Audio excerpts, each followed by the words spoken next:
Patrick, what's up, buddy? Hey, what's up? Thanks for coming on. It's been a while since I've done a podcast, man. So shout outs to Graham sponsoring this episode. Appreciate it. So how we start the podcast is ask, what's your name, how many kids you have, and what do you do for a living?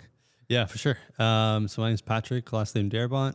I have one daughter who's 2.5, so right in the thick of things right now. And I am a sports agent, and we have a consulting side of our practice. What's it called? Sponsorship Next is the consulting side, and Tonbara Sports and Entertainment is our sports and entertainment agency. How did you come up with the name? It's actually my last name backwards. Oh, get out. With a missing letter. Cool. Yeah. That's pretty clever. So when I started the agency 5 years ago, it was named something else, and I quickly ran into the idea of, like, when I was reaching out to athletes, like, what do you actually do? So we rebranded once, and I had like the color, the logo, and everything all kind of sorted, and I was like, what's the name going to be? And I was just like, you go through a lot of research, and you have to make sure nothing's copyrighted and all that, which you run into a lot of issues around that. Yeah. And then one night I was just like writing a bunch of names down, like trying to figure out what made the most sense, and I was like, what does my last name sound like backwards? So I started writing it down, like, oh my gosh, this is perfect. So yeah, Cool. That's how I came up with the name. So what do you guys do for, like, the normal person who doesn't really know what that means? Talent agency and sports management. What does that mean? Yeah, for sure. So we represent the athletes, whether it's their pro contracts, their endorsements, their branding opportunities, business dealings, PR. So we kind of manage their entire careers. Cool. So think of your favorite hockey, basketball player, or baseball player, especially in the city of Toronto. They all have agents. Yep. A lot of it, if they're in one of the big pro leagues, it's PA mandated. So, like, you can't do a deal with an athlete as a pro team if they're part of a union unless they have an agent, or if they decide to self-represent, which I would say majority of athletes have agents. I think it's getting a little bit more popular for some athletes to represent themselves. Okay. But I'd say 99 or 98% would have agents. So are you guys considered an agent? Yeah. So we're licensed in basketball. We're licensed in hockey. Cool. As well as soccer. We represent a lot of Olympic athletes. We do track and field. And then we just got into the NIL space in the U.S., which is interesting. What is that for those who don't know? Yeah, so the NIL space? Yeah. So NIL is basically in the U.S. Through the NCAA. A couple of years ago, they changed the laws that allows college students to earn and monetize their name. Cool. Obviously, a lot of colleges and universities in the U.S. have been making money off of athletes for many, many years.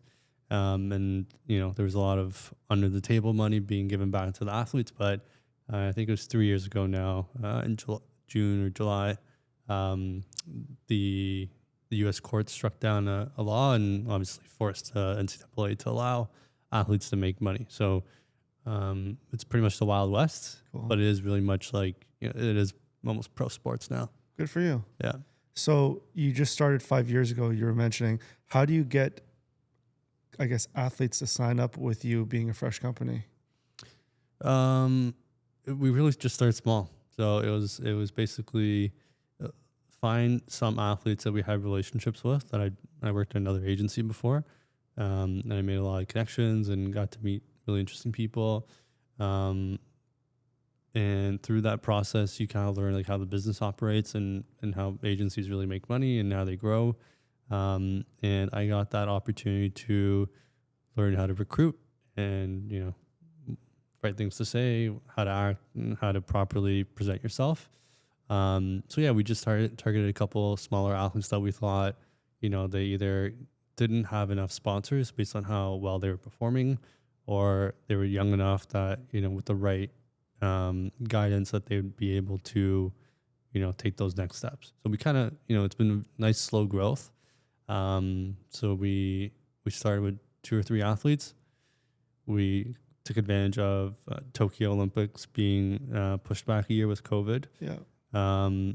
So we got the opportunity to kind of really leverage that. We signed a bunch of Canadian Olympians around that time.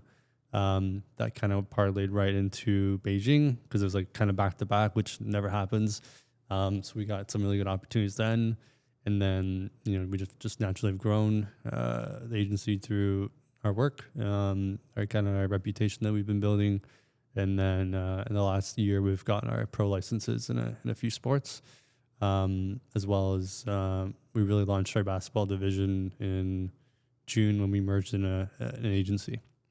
So yeah, a lot of growth this year. Good for you. Yeah, it's been fun.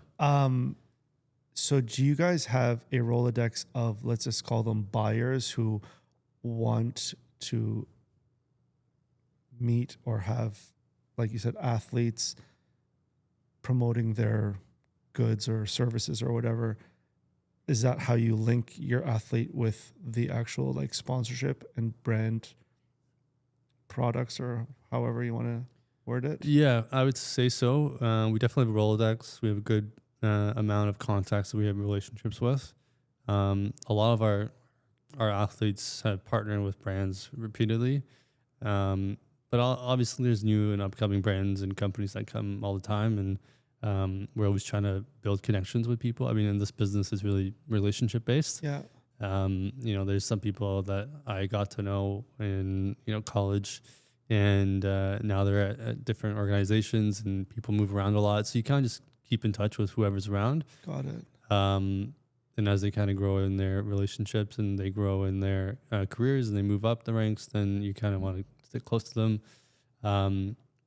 We have relationship with agencies as well. So PR, ad, influencer agencies that they work with brands directly, and they kind of manage their budgets. And there's a ton of platforms out there now that, a lot of these Fortune 500 companies use to place, ads and source sponsorships for athletes and influencers.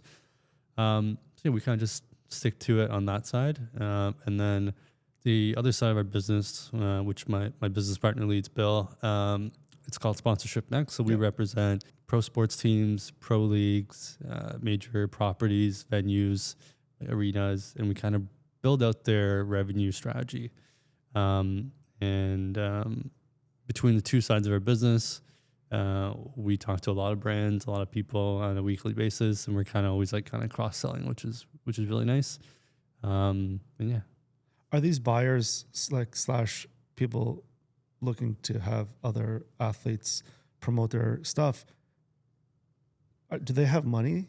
Is it the same as like maybe 10, 20 years ago where they had a lot of money, or are they like a little bit running on fumes and just... Yeah. So I'd say you've obviously seen the growth of like influencer marketing, for example, the last 5 years, like rapidly, especially in COVID when brands couldn't do anything in person. There's no activations in real life. There's no pro sports teams like really playing for public. And before that, you really saw the influencer space growing, right? There's influencers coming up. Brands were spending a lot of money. I think COVID kind of reset all of that. Okay. So I think a lot of brands kind of adjusted their strategy. I think between like 2020 and 2022, 2023 here in Canada, I'd say, a lot of brands went digital. And as kind of we got back to the reality of life and kind of back to normal, it's kind of now split back into in real life activations, experiential, which is super important. That's music, sports, festivals, things like that, or also now kind of going and sticking to that digital aspect. Cool. But obviously like things like this, podcasts, whether it's owning your own IP or something that they launch as a course, these are all ways that brands can get involved with, influencers. But how do you, I guess, present, like we have a proper, brand guidelines, we do like media kits, and we present in a, I would say, professional way, but I feel like it's always hard to get money from them and also hard to get expectations, understood, because like I was mentioning to you there, you can't expect somebody sponsoring you like one episode or something like that where they would get brand awareness from that one. And how do you know what to charge? Well, I think in terms of charging, you kind of figure that out as you kind of build what you're building. I think there's a saying like yesterday's price is not today's price, and as you kind of grow your business and you build out what you have to complement that, and you know, the more views you get, the more impressions you get, the more visibility you have as a company or brand or podcast or whatever it is, the more you're going to have to offer to a brand, right? So there's like the intangibles that you offer, obviously the tangible assets. Yeah. And there's kind of a evaluation that we do against that, whether you're an athlete that we represent or, you know, a property. Yeah. And then in terms of like spending in terms of like the hard dollars, and when you're just launching something new, it's definitely hard to get sponsors. I think especially in Canada, I find in the US, it's a lot easier to do that. Okay. We do a lot of work on both sides of the border. But I would say overall, like sometimes you have to take like those value in kind sort of deals or small short-term deals and just do a test. Like I find in Canada, a lot of brands are very hesitant to do a big splash on something new or something that they're not 100% sure on. Yeah. So they'll do a test project or a pilot for a couple of months to make sure like everyone's, you know, aligned. They're seeing, you know, an ROI in some capacity, and there's benchmarks for that brands are always looking to target. And if it does well, then there's a good chance that, you know, you can build into something, you know, bigger and long term. But in the days of presenting sponsor of this and that, and just having checks being written very easily is gone. I would say it's much harder, especially in Canada. Yeah. So are you better off trying to get sponsors from like relationships that you've built versus like cold calling or knocking on doors? Yeah, relationships are always the entry level, I'd say. If you know someone that either owns a company or is, you know, an executive or senior leader at a company, yeah, you're always going to get a better chance of getting in the door. But that doesn't really guarantee anything, especially with how tight budgets are in Canada in general. And I think sometimes just find the right person at the right time too is part of that. Or like, let's say, you know, a big brand suddenly has a major sponsorship coming off their, you know, portfolio. Okay. And now they're like, okay, where do we want to spend this money? They get tons of requests, tons of proposals. And I can imagine, I'm not on the brand side now, but I can imagine how many requests they get. Got it. And filtering through that. And they have their own agencies that kind of review all this. But I would say, you know, if you're a major brand in Canada or the US, you probably get hundreds, if not thousands, of proposals to sponsor things. Fair enough. So it's kind of like, you know, when you're approaching a company or a brand, like how are you different? Yeah. And like what makes your proposal different? Like what is it that makes you more in line with their audience or what they're trying to accomplish in terms of their business goals? Like for me, I always try to say, just self-fund yourself and build it to the point where they will come to you. Yeah. But it's how can you survive those moments that you're self-funding is always the issue. Yeah. Yeah. I mean, I've self-funded this from the beginning. We're on year 5. We have not taken any outside of money or any outside loans or anything. It's been 100% self-funded. Okay. Based on the work that we do. So that's really rewarding to say, you know, I've taken no other income except what we've done as a business for the last 5 years. Good for you. Which is, it gets a little stressful at the beginning. Like, you know, obviously when you're starting something up from scratch, you're like, okay, I think this is where we'll go. Yeah. You know, and then you run into, you know, operating a business, which is expensive, especially in the agency world. You're meeting with a lot of clients, you're entertaining a lot, you're traveling a lot. Those expenses add up, but in the long run, you know, I would say you'll get that ROI back, and it is difficult, especially now. Like, you know, I'm married, I have a daughter, we have a house, and it's like, you know, you have to be a lot more strategic of where you're spending your dollars, especially in terms of reinvesting into that business. But you know, you're really just playing that long game. And I know we were just talking about like investments and stuff like that before we turn this on, but I think it's really important that you control as much of it as you can, especially at the start, and you want to bring the right partners on as you grow things. I was going to ask you, how many employees do you guys have? We currently have 9. How in the world does someone build a business where you can hire 9 people? And then, because I always walk by stores and say, how does this place pay for their own rent for the storefront, pay for the inventory, pay for their staff, pay for everything, and then they have to pay for their own rent or mortgage and pay for their lifestyle? Yeah. How is that a thing? I'd say it's definitely difficult. Yeah. You want to make sure that you have to learn the financial side of it, and like really making sure that that you're properly allocating all of your resources, and you take calculated risks. And that's my saying. It's like, how do we add either staff or a new software, whatever it is that will actually help us grow. Got it. In the short term, it might eat into your profit margin or what you're earning right now, but in the long term, it'll probably double, if not triple, what you're making. Cool. And I think at the beginning of this year, there's 3 of us, and now we're at 9. And we've taken through some really great business opportunities that we've had and that we've closed.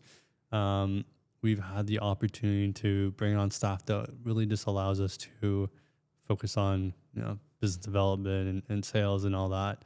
A perfect example was I was just in Vegas for F1 with a client of ours, and I had no idea what was happening with like, I was kind of paying attention, but I was really focused on being on site and just like helping our client and servicing them. And I got back on the Tuesday with her. We have a weekly Tuesday meeting. And it's like, hey guys, what happened? And like kind of filling me in. I'm like, it's great. Like I had no idea what was happening. And, to have a team that you can kind of depend on from that standpoint is great, because you can really just focus on like, what you're really here to do. And as a leader, my business partner, Bill, will agree, is our goal is to make their jobs as easy as possible. And that allows us to kind of focus on growing the business, growing, our client base, and just kind of allowing them to do their own thing. Good for you. Yeah. That's exciting. It's stressful for sure. I'm sure, man. Nothing easy is, right? Take me back, man. Like, how was your childhood? Like, do you know what you wanted to be? Are you on the path that you thought you would be at? Yeah, that's an interesting question. So, we're immigrants. Yeah. So I moved here with my parents when I was 2.5, so around my daughter's age. My parents didn't speak a lick of English. And, my dad worked in construction back home, so he just started working construction here. Where's back home? Hungary. Lucia. Yes, yeah. I used to live in Hungary. Oh, really? Budapest. Yeah, beautiful city. Yeah. My dad actually has like a home there. Oh, that's He's so been cool. living there for like the last 15 years. Yeah, it's crazy. I had the chance to go back a couple of years ago when I was in the UK for business, and cool. I was like, I'm more than halfway, across the world, so I might as well go see some family. And so I did that about 3 years ago before my daughter was born. But yeah, so we grew up in a very hardworking family. Yeah. My dad worked his tail off for us. He continued to do so, but I saw how hard he worked as I was growing up, and I have 3 siblings, so there's 4 of us, and we were pretty much on a single income most of our lives. And I saw how hard my dad was working in construction, like the difficulties of that, and you might get paid once, you might not get paid another time, and I always thought, I'm like, I don't want to do construction. Yeah. Right. When you have a parent or something doing something that difficult and that hard, and my dad has his own company now. He's done pretty well for himself. But I worked for my dad for a little bit, and I was like, no thanks. Yeah, not for me. Yeah, like it's great, the skills and learning and all that, the basics, but I decided like that's not something I want to do. I played very competitive soccer when I was in elementary and through high school. I had the opportunity to go on a scholarship to the U.S. Cool. Unfortunately got pulled because I tore my hip flexor and I never rehabbed it properly. So once that happened, I kind of stayed back and decided, okay, what's my next best option? And I was always like sports, and I was like the business side because both my parents had become entrepreneurs by that point. And I decided I'm going to go to school for sports management, which, nowadays I tell, if you want to get into this business, it's not necessarily what I would recommend anymore, because it kind of pigeonholes you into one specific industry. If you just do your general business management or marketing or finance or anything like that, I think is probably a bit more helpful because, this industry is very, very competitive. And if you can't get in at the beginning, then it's probably very hard to get in later in your career. Got it. So you want to have the option to not just be so industry specific, when you're starting out your career. But yeah, I did that, and through school, I met some really interesting people, did a lot of networking, and lucked into a really good internship. From there, kind of parlayed that into a full-time role, and then I kind of moved around a little bit, and yeah. Good for you. So you've been really in the space for 10 plus years. Yeah, consistent. Yeah. So I'll be 30 next month. So I've been in it for almost my entire life. Cool. From my professional career. Do all of your siblings live in Toronto? Yeah. So I got 2 twin brothers. Cool. Who are 25. And I have a younger sister who just turned 13. How is it having 3 other siblings? It's great. Yeah. It was fun because there was 3 of us growing up for most of our lives. When my sister was born, I was 16. So I was in high school, halfway through done, and my brothers were, just finishing elementary school. So I grew up with my brothers. As you can imagine, a house with 3 boys is a lot of fun, especially with a pair of twins in there. I think my mom enjoys having a daughter now, though. That's nice. But yeah, it's a lot of fun having 4. I mean, our family has always been large. I mean, coming from a European family, most of our family's still back home. Okay. We have a couple cousins here and there in North America that we get to see. But my mom has always told us I want a lot of kids because I want a lot of grandkids and spouses and all that. And slowly but surely, it's starting to happen for us. So our Christmases and holidays now are, we all have partners, and I'm the only one that's married because I'm the oldest. But the other 2, they're coming along slowly. They've had girlfriends for a while, and then obviously my sister, she's 13, so we're saying no, not anytime soon. But yeah, it's fun. Are your parents strict? They were when me and my brothers were growing up, and I think. We tell them this all the time. So mom and dad, if you hear this, you're not going to be surprised. But I think they realized as we grew out of things, they realized maybe we shouldn't have done it this way. Maybe we should have been a little bit more relaxed about, certain things. Because at the end, it's not really that important. Yeah. But I think for the most part, I mean, they were strict, but they allowed us to kind of, learn about ourselves and do our own thing. I would say they were the most strict with me because I was the first one. Okay. It's just pretty typical. My brother's a little not as strict with them. And then I'm with my sister. Me and my brothers joke all the time. She gets it so easy. Oh yeah. You paved the way for basically your siblings. Yes, exactly. Yeah. So it's fun. We try to do a vacation as a family, my side of the family, every year. And it's just fun to get away and spend time together for a week, which is really fun. Now that you have a daughter, did you ever push the boundaries when you were a kid? And do you reflect now on the stuff you did and what they're gonna do when they're older? I'm trying to think. When I was younger, I don't know. I think I have a different idea of how to parent now. Obviously I saw how my parents do it and how they're doing it with my sister now.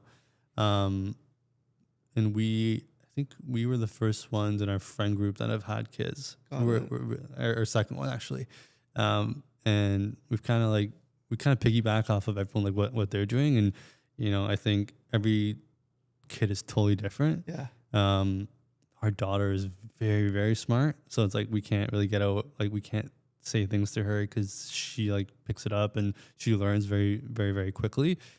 But I think at the same time, it's like we have to be super strict about some things nowadays, so that when she gets older and she goes to school or she starts interacting with kids more, like she has to know that like you have to know how to behave in public. And she's great. Like she definitely has her times because she's 2.5. Like, she'll be 3 in March, but it's a learning curve, and your patience gets tested so much. I'm sure you can speak to that as well. I get it. Is it difficult being an entrepreneur and being a father? Yes. I think everyone likes the word flexibility, which there is. But at the same time, there's oftentimes I've missed things with her that I wish I could have been at. But, I'm also trying to grow a business, provide for our family, because it's just me working right now, and that allows my wife to really watch our daughter and help her, kind of grow up. And the nice part is like every day I try to shut down at 4:30 and like have dinner together, and I try to have lunch together because for the most part I work from home. But at the same time, I'm also like when I got to be away, or when I got to be in meetings all day, like I'm not here, or like I'm here for an hour, we can have dinner, and then I got to go back to work.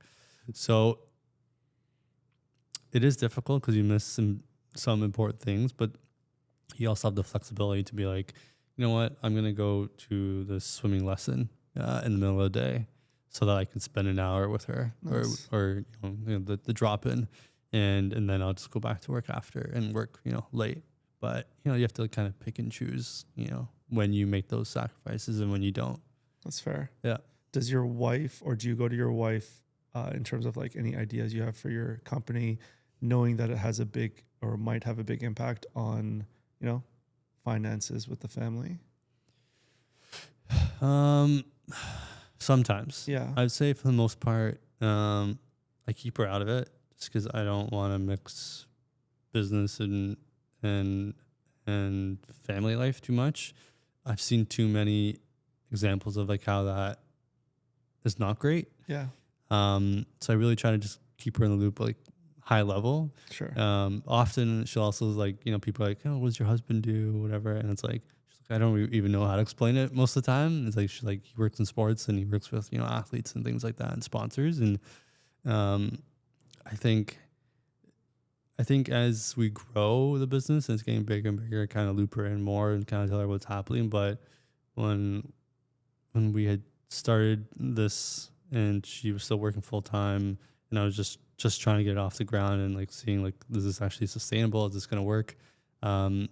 She was the one that was working like 2 jobs and to make sure that, we didn't have any kids at the time, but she was the one that was like making sure that we can put food on the table, we can pay for rent. And as I started the business, so, we've gone almost 3 years without her working, which is amazing. And, we've had some really highs and some lows, and you kind of navigate that together. Like when you're, in a marriage and, running a company from scratch. How important is it to stay focused and kind of mentally be strong with all the business decisions you're making? I think it's super important. There's times where like I'll make a decision, I'm like, I think that's the right one, but I really don't know until like it'll pan out. I think there's been, like I said, I like to use calculated risks a lot, because there's no guarantee in anything. Okay. Right? Like you could think that, hiring this person or using the software or whatever it is will guarantee you X, but often it's not the case. You kind of just have to take the gamble of, I said gamble, but I like calculated risk. It's like what makes the most sense currently, what's the business case for it. I try to be very strategic on our decisions.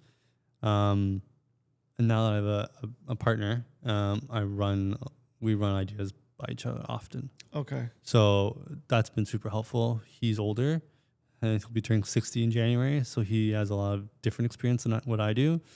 But that I found in the last year that's really complemented each other. He's got a lot of knowledge that I can tap into and a lot of contacts that I can tap into, and I'm really pushing the boundaries of like, tech and faster ways of doing things and smarter ways of doing things and being more efficient and tapping into my network. And I find the way we've done it in the last year, it's been almost a year now we've been working together, and I think we've had some really great success. And I think that's just the cool part of having two completely different experiences. Yeah. Cool. I guess it's like you have a business partner that you have to run through by, and then like you have your partner at home where it's kind of the same thing. You run them through. Well, you build together. You're just building two different things, right? Yeah. So your daughter's 2.5. Is she in daycare or is she staying with her mom? I'm assuming. Stay at home with mom. That's nice. Yeah. And your parents live in Toronto? My parents actually just moved to Elora. Okay. I don't know where that is. That's around Caledon, a little bit north of Georgetown. So is it far from you? It's about an hour from us now. Oh, that's kind of tough. Yeah, it is what it is. Yeah. I mean, I find here in Canada specifically, a lot of people are like, oh, if you move like an hour away from each other, it's like, oh, wow, it's so hard. But in reality is like if you're in the US, for example, like people like spread out a lot, and it's pretty normal. And you see now during the holidays, like everyone's going home or, everyone's traveling to see their family. And I find like it's so different here. Yeah. Everyone's like, oh, you gotta go 45 minutes to your parents or whatever. Like my wife's father, he moved up north to Muskoka full time. And he's about 2.5 hours from us. But yeah, I mean, we don't see him as often just because he's still got a very demanding job and he's up north. But, I mean, we still go up or he'll come down and see us, and it's like, you just got to make it work. And if family's super important, then you'll make the time to see each other. Preach. Yeah. I like it. Yeah. You planning to have any more kids? Yeah. Cool. Yeah. Hopefully not too distant future. Yeah. I think like I want to not be like what my dad did, having he's 50 and having a 13-year-old. Yeah. Yeah, I mean, I think we want to have a couple more kids and then kind of tie a bow on it and kind of chill. But I think we still have the energy right now to obviously have kids, and it's literally the best thing ever to be a parent, and especially a first time parent. Like, you're kind of really figuring things out as you go and adjusting, and definitely have more kids. Like for you, how do you guys decide if you want more kids? We agree together. Like, we kind of have an idea of like we want 3 maybe. We'll see if that ends up happening, but I think, she had a sibling, I had 3, obviously. So we've both grown up with other siblings and a busy life and busy family life. So I think for me, I remember our first date. Okay, this is like way back. My wife had said like, I had this like 5-year plan. I was like, okay, cool. And we were on our way to like, I don't remember what restaurant. And she's like, 5 years, I want to have like a Range Rover. I want to have like 3 kids, and I want to be a stay-at-home mom by I'm like 30. Okay, it was like our first date. Yeah, Oof. She laid it out for you. She laid it out. I'm like, oh. She's like, do you still want to keep going? I'm like, yeah. So, we end up doing the date, and it went really well. We spontaneously, we went to a movie after, and I was like, that's it. Like, that's the girl I'm gonna marry. Like, I knew like that night, and a couple years later, we were engaged. We got married a year later, and then you have the Range Rover. No Range Rover. Okay. We're in a Volvo. We're in a Volvo now. Okay.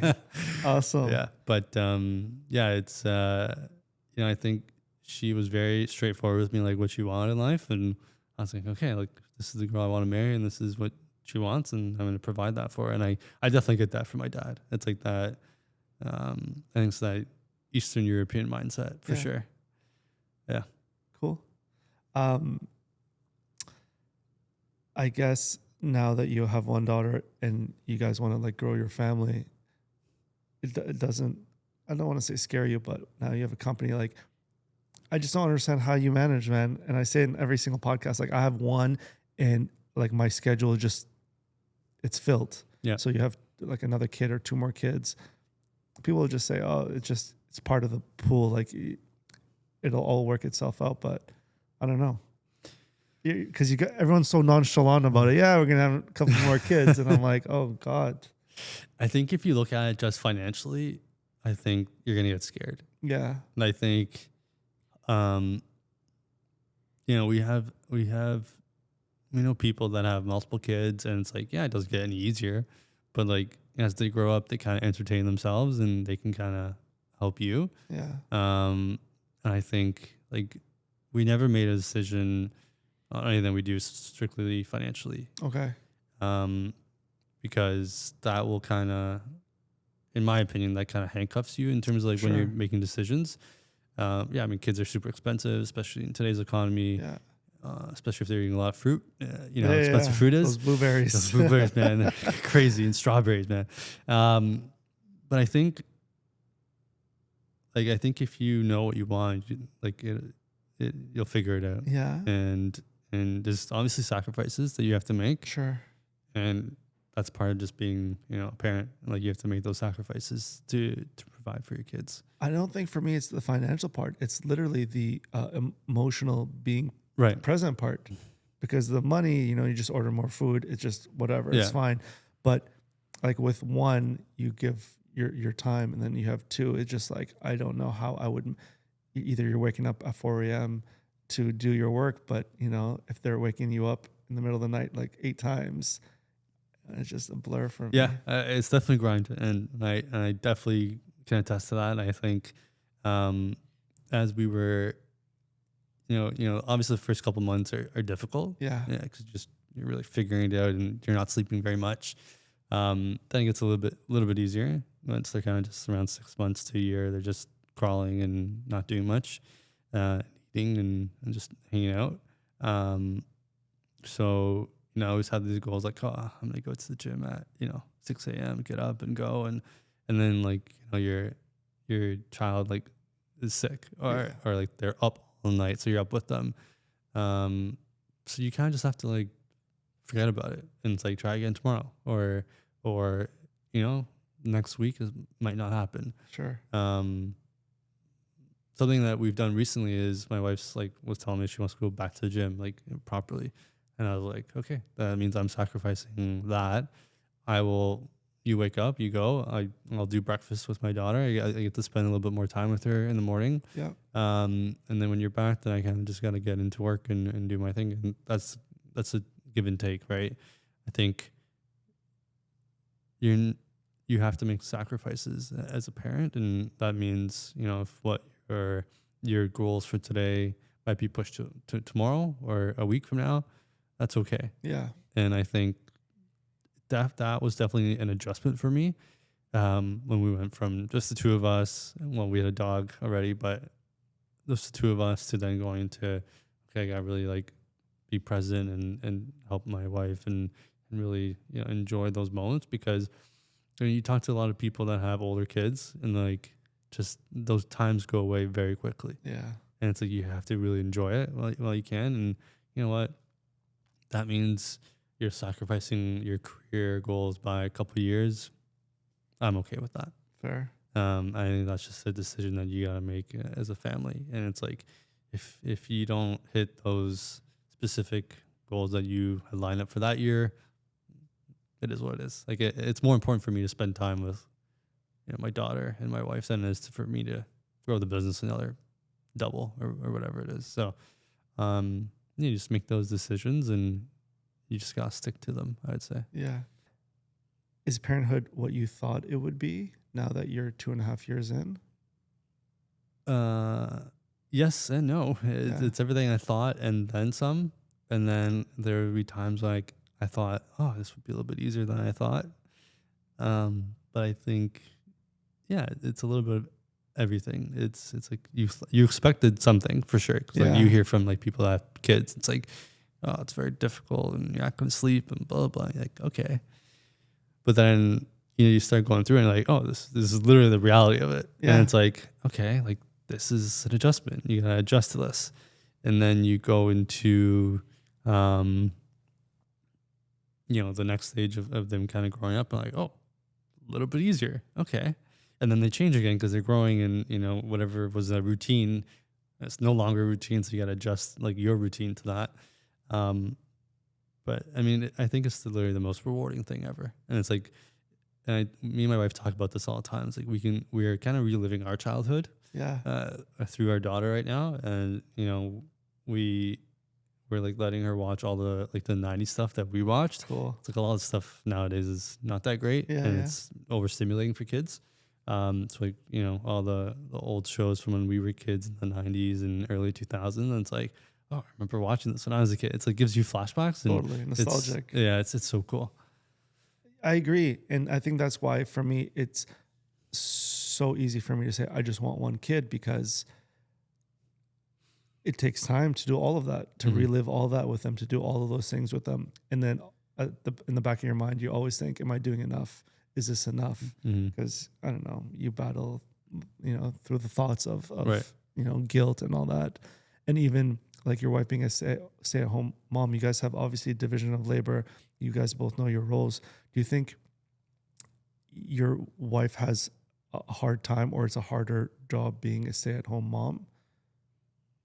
Yeah, for sure. I would say, because you're like nonstop 24/7 with them, right? Well, from the first moment they wake up to when they go to bed.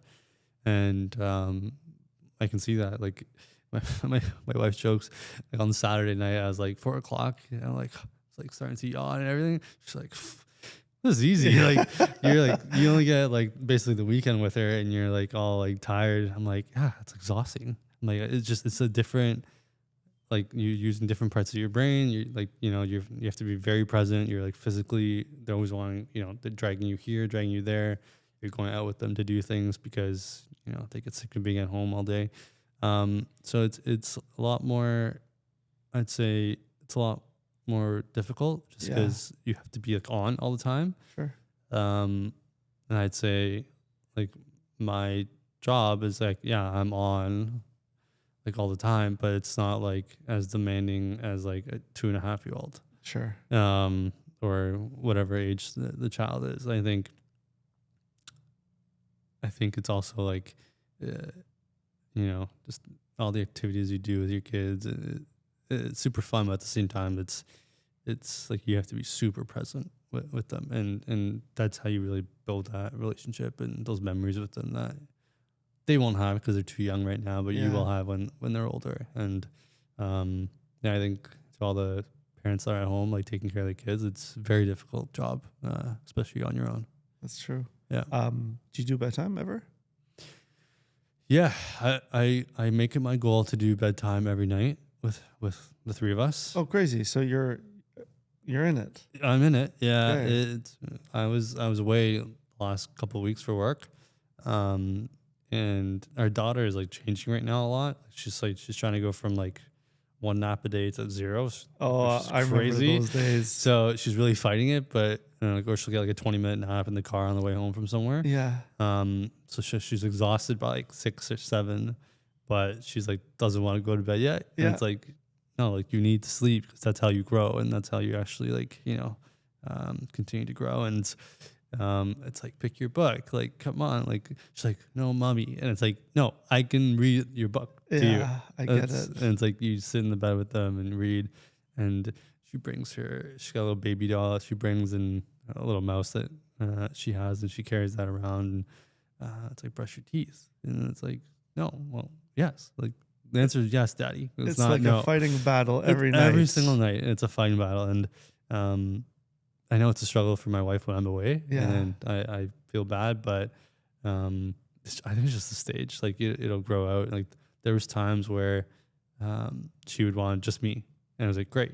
It gives my wife a break for like, 30 minutes or whatever at the end of the day.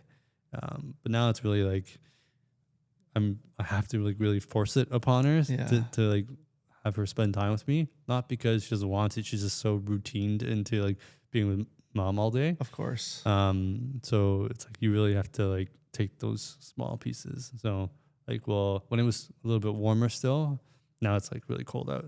I would take her and my dog for a walk every morning around the block. Like that was our thing. We'd have breakfast. I'd take her for a walk.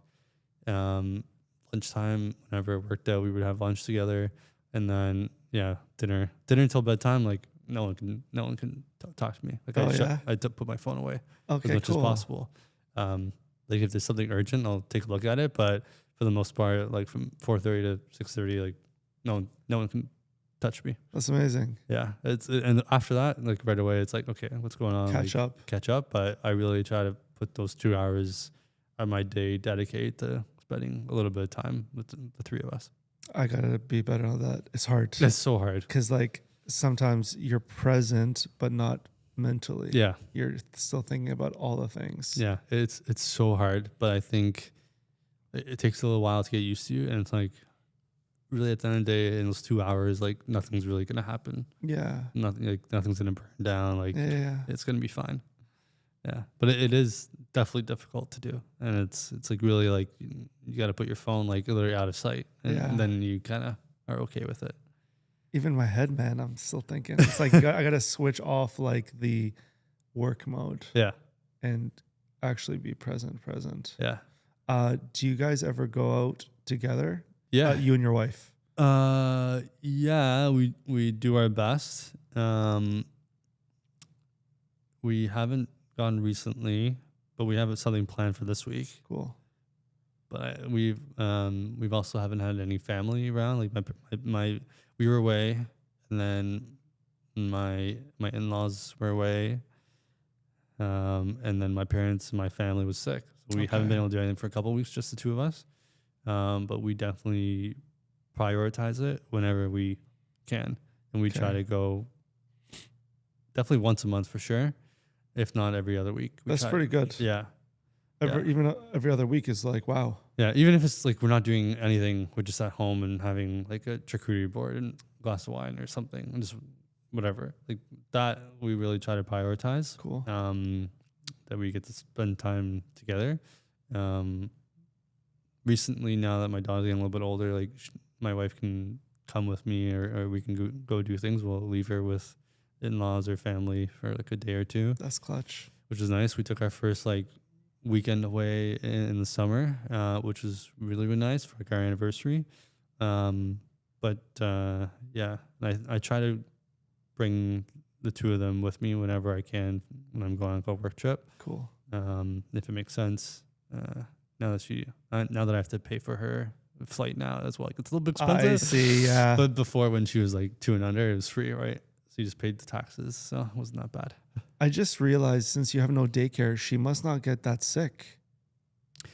No, there's no daycare. I mean, we do like co-op stuff. So so she'll still kind of get something from somewhere. Yeah, and like there's like a lot of community stuff up by us that she goes to. I don't know what the names are because I'm not the one that takes her. Fair enough. Yeah, but cool. I know my wife goes, I think, once or twice a week there, and she does some homeschooling with her now. She's getting a bit older. So it's definitely an adjustment. Yeah. When we had ours in daycare, it was just like sickness after sickness, and then you can't go to work because you're just in bed dying. Yeah. And that's why I was like, but I guess you can get sick from it anywhere. Yeah. I think like we made the decision to not put her into daycare because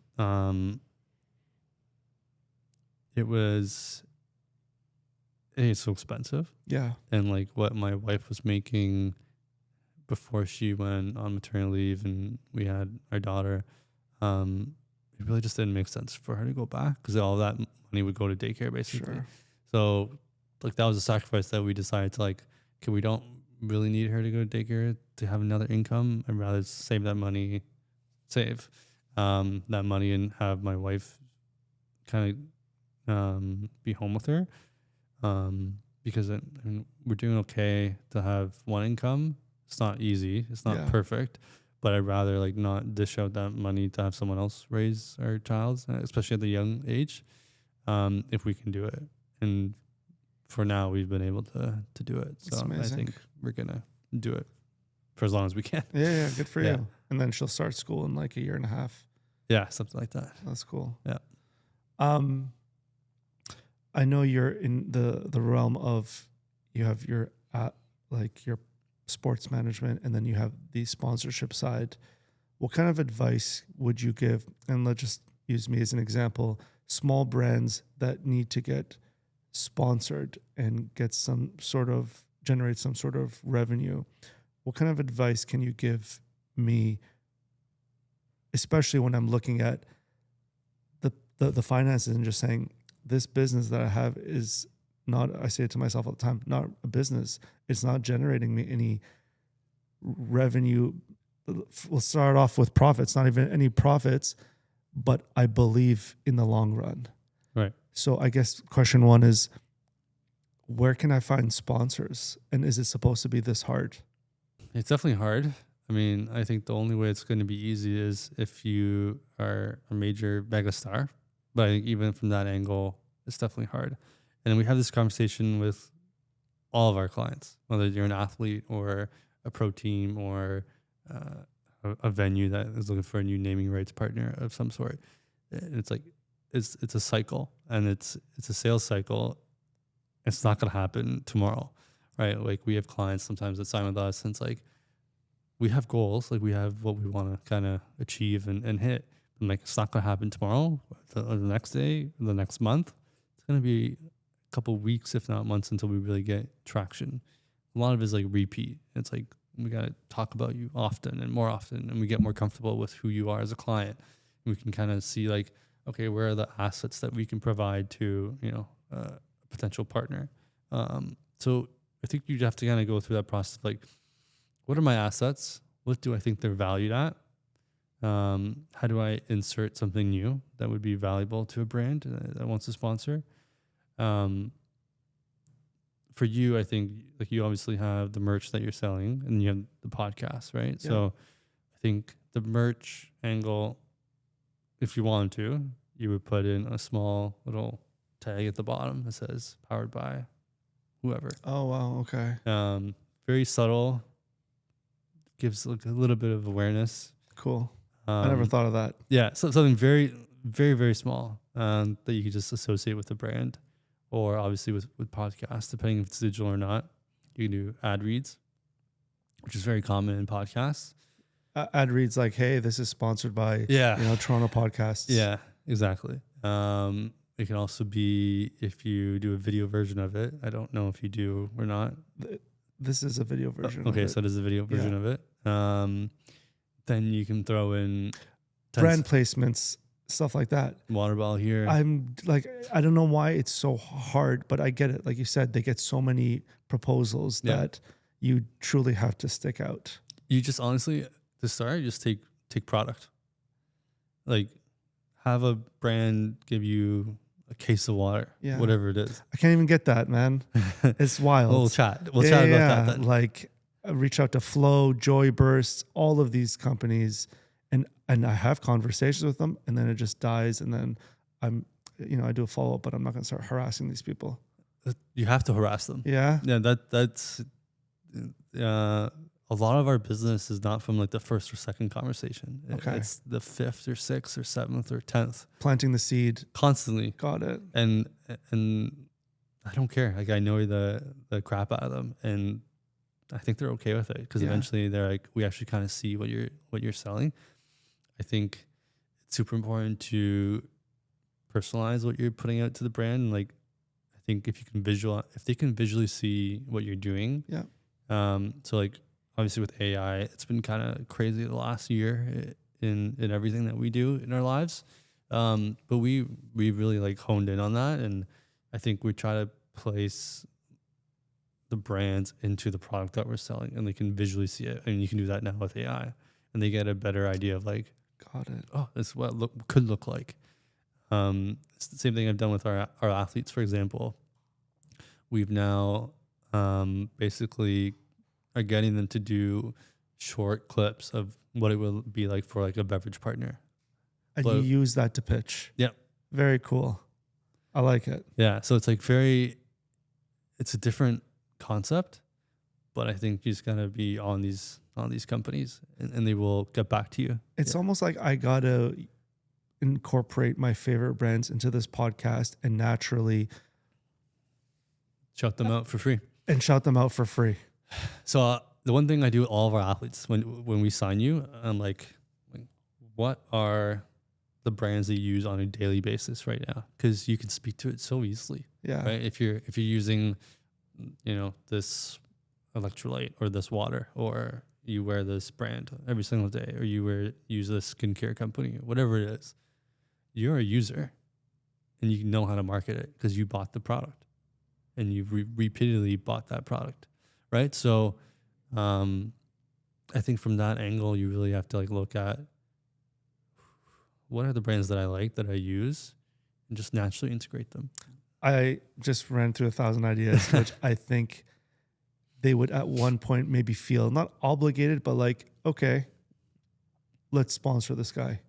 Yeah. If every podcast I'm drinking Joy Burst, shout out Joy Burst right there, you never know.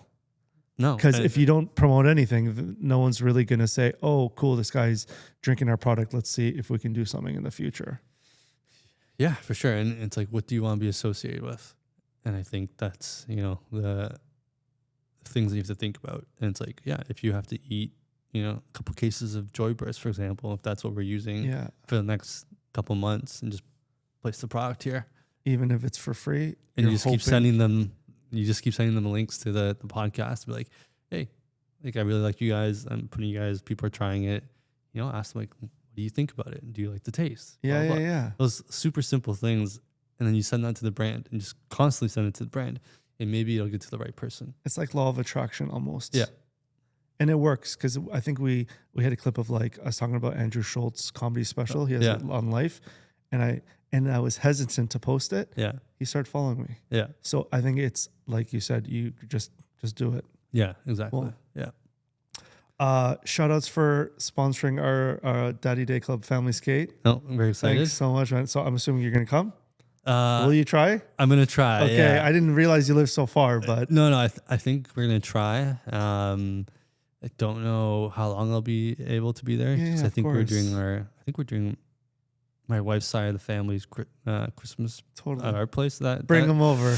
I'm kidding. But we're super excited. I think, I really like what you're doing, and I think, if we can add value in some capacity, we'd love to support that. And appreciate that, I think we're finally now at the point where we can kind of support other entrepreneurs and other businesses. And,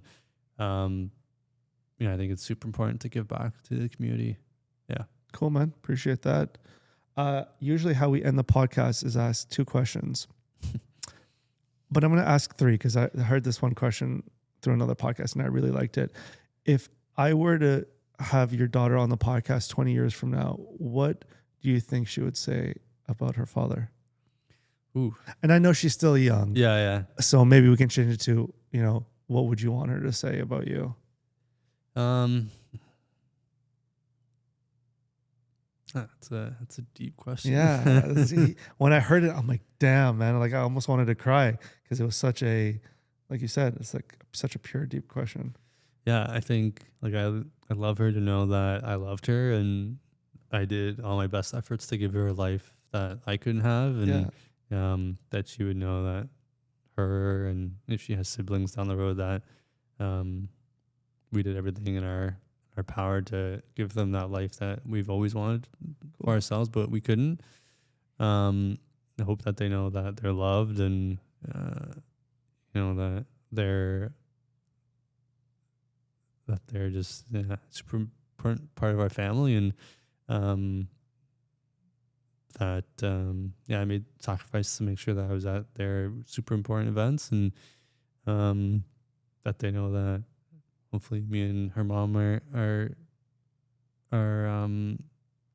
still showing that we love each other as well. And I think that's super important. Amazing. As parents, it's a joint thing. And I think, we have to, we were there before them. And I think if you're not strong for each other, then they're going to see that. And something super funny that my daughter does right now, it's like, I'll go kiss my wife in the morning, and when she comes down in the kitchen, and like we'll give each other a hug, and my daughter comes running to give us a hug to each other, cute. And we each give her a kiss. And it's like, I think it's important that they see that when they're young, and continually see that as they get older, because I think it's super important to know that, kids are our number one priority, but we are each other's number one priority first. Preach. Yeah. I like it. That's important. Yeah. If you can have any artist, dead or alive, perform at your wedding, who would it be? I was a big Avicii fan. Oh, me too, man. Yeah, I love huge, Avicii. and I really liked his music. Really, I liked what he did, and his sound was really, really cool.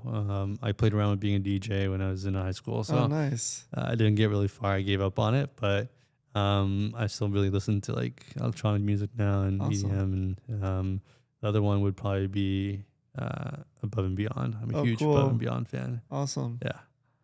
Sweet. Good choices. Yeah, thanks. Last question. If you can have anyone from your circle be on this podcast, who would be a good fit? Do they have to be a parent? Nope. No. Okay. I have a client actually. Yeah. I would love to be on this podcast. So Dwayne, if you see this, you should be on. He's Canada's current fastest man. Oh, get out. And we started working with him about a year ago. Had set some really cool goals, and he's hit them. And now we've got LA on our kind of radar for him to perform there. But we're on a journey together.